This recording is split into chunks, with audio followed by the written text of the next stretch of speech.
അല്ലാഹുവിന്റെ റസൂൽ സല്ലല്ലാഹു അലൈഹി വസല്ലം പറയാണ്, യൗമുൽ ഖിയാമ അലൽ മുഅ്മിനീന കഖദിരി മാ ബൈനൽ ളുഹ്രി വൽ അസ്ർ. സുബ്ഹാനല്ലാഹ്, അല്ലാഹുമ്മ ജഅൽനാ മിൻഹും. റബ്ബ് നമ്മൾ അതിൽ ഉൾപ്പെടുത്തുമാറാകട്ടെ.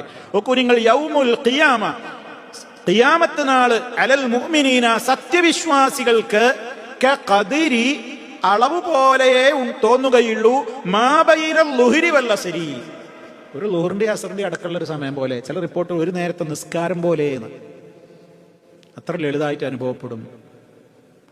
ഇത് സഹിഹായ ഹദീസാണ്. അത് വിശദീകരിക്കുന്നിടത്ത് പണ്ഡിതന്മാർ പറയുന്നത്, മിൻ നിഅമത്തില്ലാഹി അസ്സ വജല്ല, അല്ലാഹു തരുന്ന അപാരമായ അനുഗ്രഹത്തിൽപ്പെട്ടതാണ്.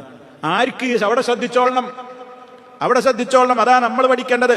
അലാ അഹ്ലിൽ ഈമാനി, മുഅ്മിനീങ്ങളായ ആളുകൾക്ക്, യൗമൽ ഖിയാമത്തി, ഖിയാമത്ത് നാൾ, അന്നഹും യുഖഫഫു അൻഹും കുല്ല ശൈഇൻ, അവർക്കവിടെ എല്ലാ കാര്യങ്ങളും അല്ലാഹു തആല ലളിതമാക്കി കൊടുക്കും.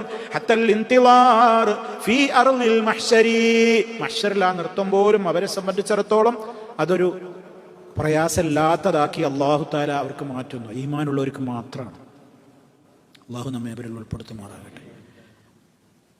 വഹുമുല്ലദീന, ആരാണ് അവർ എന്ന് കേട്ടോളൂ. വഹുമുല്ലദീന അഹ്സനു ത്വാഅത്തല്ലാഹി അസ്സ വജല്ല ഫിദ്ദുനിയാ. ആരാണ് ഈ മുഅ്മിനീങ്ങൾ?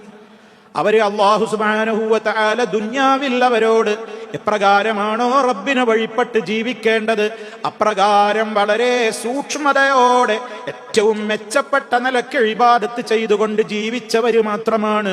വആമനൂ ബിഹി ഈമാനൻ യഖീനിയാ, റബ്ബിനെ സംബന്ധിച്ച് നല്ല ദൃഢമായ ഉറച്ച ഈമാനോടുകൂടെ ജീവിച്ച് മരിച്ചു പോയവരാണ്. അവർക്കാണ് ഈ ആനുകൂല്യം പരലോകത്ത് കിട്ടുക.